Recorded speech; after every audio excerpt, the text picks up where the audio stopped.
எல்லோருக்கும் வணக்கம்.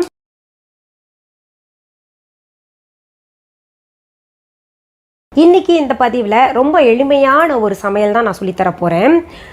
ரொம்ப நாளாகவே சிலர் கேட்டுக்கிட்டு இருக்கீங்க, இந்த பேபிஸ்க்கெல்லாம் 6 மாதம் கழித்த பின்னாடி குழந்தைங்களுக்கு சாப்பாடு கொடுக்க ஆரம்பிப்போம் இல்லையா, அப்போ எந்த மாதிரி சத்தான உணவுகளை கொடுக்கலாம் அப்படின்னு கேட்டுக்கிட்டு இருக்கீங்க. அதில் இந்த 6 மாதம் ஆன பின்னாடியே நம்ம குழந்தைங்களுக்கு சாதத்தை நல்லா பிசைஞ்சு நெய் ஊற்றி கொடுக்கறது ரொம்ப நல்லது.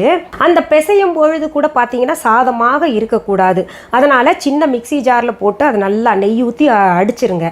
அடிச்சுட்டு அதில் உப்பு போட்டு, இல்லை சாதம் வேக வைக்கும் போதே உப்பு போட்டு கொடுக்கலாம். அடுத்தது அதே கொடுத்துக்கிட்டு இருந்தால் குழந்தைங்க எத்தனை நாளைக்கு சாப்பிடுவோம், அதுலேயே கொஞ்சம் வெரைட்டி இருந்தால் நல்லா இருக்குமே அப்படின்ற மாதிரி நினைப்பீங்க. அதனால் இன்றைக்கி பார்த்திங்கன்னா செஃப்ரான் ரைஸ் நான் உங்களுக்கு செஞ்சு காமிக்க போகிறேன். செஃப்ரான்னா இந்த குங்குமப்பூ போட்டு சாதத்தை செஞ்சு காமிக்க போகிறேன். பொதுவாகவே குங்குமப்பூவில் நிறைய சத்து இருக்குது. எந்த பெண்ணும் கர்ப்பிணியாக இருக்கும் பொழுது அந்த காலத்தில் பெரியவங்க சொல்லுவாங்க, குங்குமப்பூ போட்டு பால் கொடு, குழந்தை நல்லா சிவப்பாக பிறக்கும் அப்படின்ற மாதிரி சொல்லுவாங்க. அதன்படியே குங்குமப்பூ போட்டு நல்லா பால் காய்ச்சிட்டு கொடுப்பாங்க கர்ப்பிணி பெண்களுக்கு. இதை கேட்குற நீங்கள் அப்படி குடித்தா நல்லா சிகப்பாகுமா அப்படின்னு சொல்லிட்டு நிறைய கலந்து குடிச்சிடாதீங்க. ஏன்னா அந்த மிதமாக எதையுமே ஒரு அளவோடு எடுத்துட்டால் தான் சரியான ரிசல்ட் கிடைக்கும். இல்லைன்னா பார்த்திங்கன்னா எதிர் விளைவுகளை ஏற்படுத்திடும். அப்புறம் இவ்வளோ குங்குமப்பூ பால் குடித்தவங்க கூட நமக்கு கருப்பாக குழந்தை பிறந்துருச்சே அப்படின்ற மாதிரி நீங்கள் நினைப்பீங்க. அதனால் குங்குமப்பூ பால் நிறைய குங்குமப்பூ போட்டு குடிக்கக்கூடாது.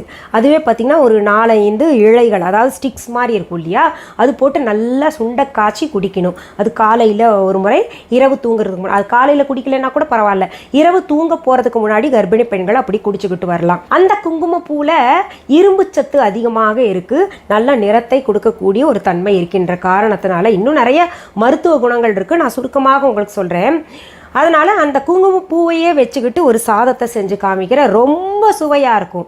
அதாவது குழந்தைங்க மட்டும் இல்லை, பெரியவங்களே ரொம்ப விரும்பி சாப்பிடுவாங்க. உடலுக்கு ரொம்ப நல்லது. இந்த குங்குமப்பூ சுத்தமானதாக இருந்தால் தான் நல்ல ரிசல்ட் கிடைக்கும். அது பார்த்துக்கோங்க. காஷ்மீரில் இந்த குங்குமப்பூ ரொம்ப நல்லா இருக்கும். அப்படி இல்லைன்னா கல்ஃப் கண்ட்ரீஸில் ரொம்ப நல்லா இருக்கும். விலை அதிகம்ன்ற காரணத்தினால அதுலேயே பார்த்தீங்கன்னா எல்லாத்துலேயும் டூப்ளிகேட் வந்த மாதிரி அதுலேயும் வர ஆரம்பிச்சிருச்சு.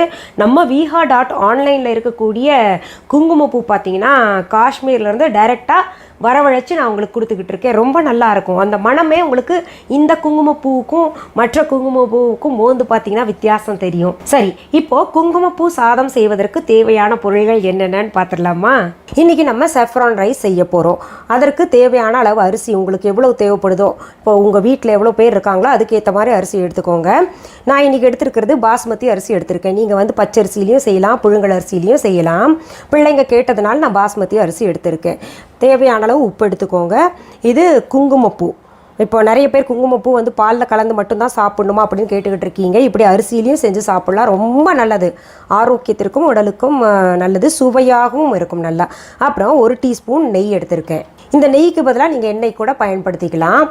இதில் நான் உங்களுக்கு அரிசி அளவு சொல்லலை. ஏன்னா உங்கள் வீட்டில் எவ்வளோ பேர் இருக்காங்களோ அதுக்கேற்ற மாதிரி தான் நீங்கள் சமைக்கணும் இல்லையா.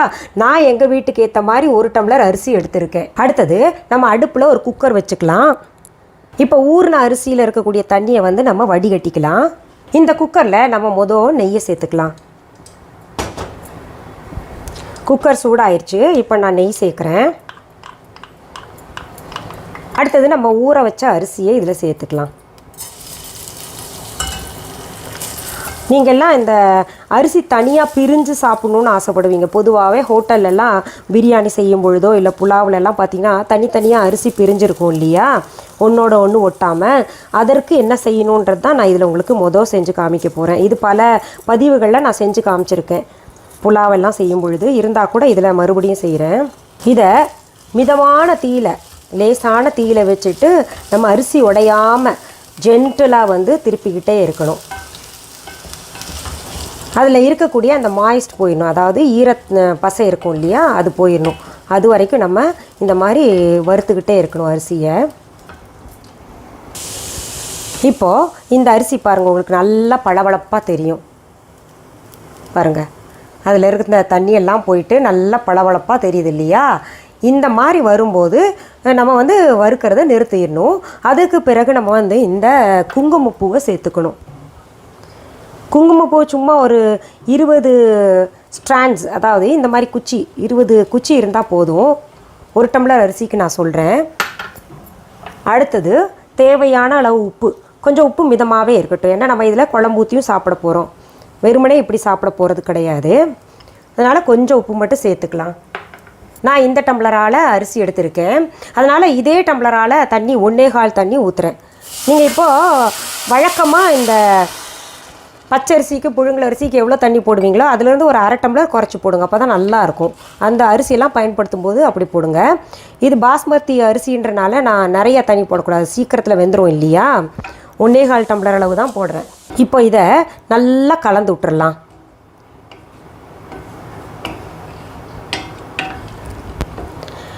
இப்போ நான் ஊற்றின தண்ணிக்கு 2 விசில் தான் வச்சு எடுக்க போகிறேன். குக்கர் போட்டு மூடிடுறேன். இங்கே பாருங்கள், இந்த குங்குமப்பூ சாதம் எவ்வளோ பிரமாதமாக இருக்குது தெரியுமா. மனம் அப்படி வருங்க, அது நெய்யில் செஞ்சுருக்கோம் இல்லையா. இந்த குங்குமப்பூ சாதத்தை இப்போ தனித்தனியாக இருக்குது, இப்படி பிள்ளைங்களுக்கு முழுசாக கொடுக்கக்கூடாது. இது பெரியவங்க பல்லு இருக்கிற பிள்ளைங்களுக்கு கொடுக்கலாம், கடித்து சாப்பிடுவாங்க, நல்லா பிரமாதமாக இருக்கும் தனித்தனியாக பிரிஞ்ச சாதம்.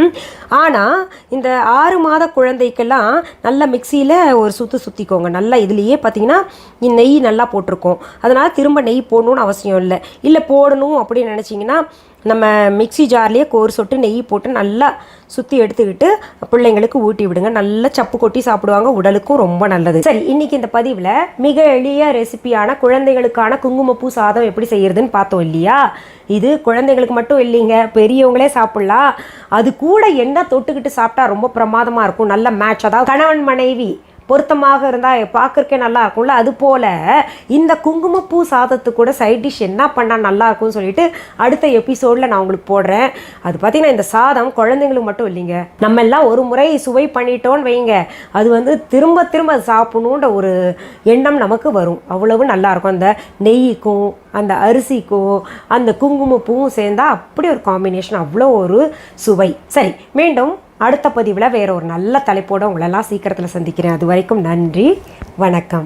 அன்பான வாடிக்கையாளர்களே, உங்கள் விஹா ஸ்டோரில் பூஜை பொருட்கள், சிலைகள், ராசிக்கற்கள், வாஸ்து பொருட்கள், விதைகள், பாரம்பரிய அரிசி வகைகள், சிறுதானியங்கள், ஆர்கானிக் பொருட்கள், மூலிகை எண்ணெய், மளிகை பொருட்கள், மரச்செக்கு எண்ணெய், மரப்பொருட்கள், வெள்ளி ஆபரணங்கள், கிஃப்ட் ஆர்டிகல்ஸ், காட்டன் மற்றும் பட்டு புடவைகள், காட்டன் சுடிதார்கள், பட்டு பாவாடை, குழந்தைகளுக்கான விளையாட்டு பொருட்கள், ஹை குவாலிட்டி இமிடேஷன் நகைகள், வீட்டு உபயோக பொருட்கள், ஜூட் பேக்ஸ், ஹேண்ட்மேட் சோப்ஸ், அழகு சாதன பொருட்கள், சிறுதானிய பிஸ்கெட்டுகள், ஹோம் அப்ளையன்சஸ், இன்னும் பற்பல பொருட்கள் விற்பனைக்குள்ளது. விஹா ப்ராடக்ட்களை நீங்கள் வாங்க விரும்பினால் அது எங்களுடைய viha.online வெப்சைட் மற்றும் சென்னை ராஜா அண்ணாமலைபுரத்தில் உள்ள எங்கள் விஹா ஸ்டோரில் மட்டுமே கிடைக்கும் என்பதை தெரிவித்துக் கொள்கிறோம். வேறு எந்த ஆன்லைன் வெப்சைட்களிலும் விஹா ப்ராடக்ட்கள் விற்பனைக்கு கிடையாது என்பதை நீங்கள் கவனத்தில் கொள்ள வேண்டும். எங்கள் விஹா ஸ்டோரின் விலாசத்தை கண்டறிய கூகுள் மேப்ஸில் விஹா ஸ்டோர் என்று டைப் செய்தால் வழியை கண்டறியலாம். www.viha.online வெப்சைட்டிலும் விஹா ஸ்டோரின் அட்ரஸ் உள்ளது.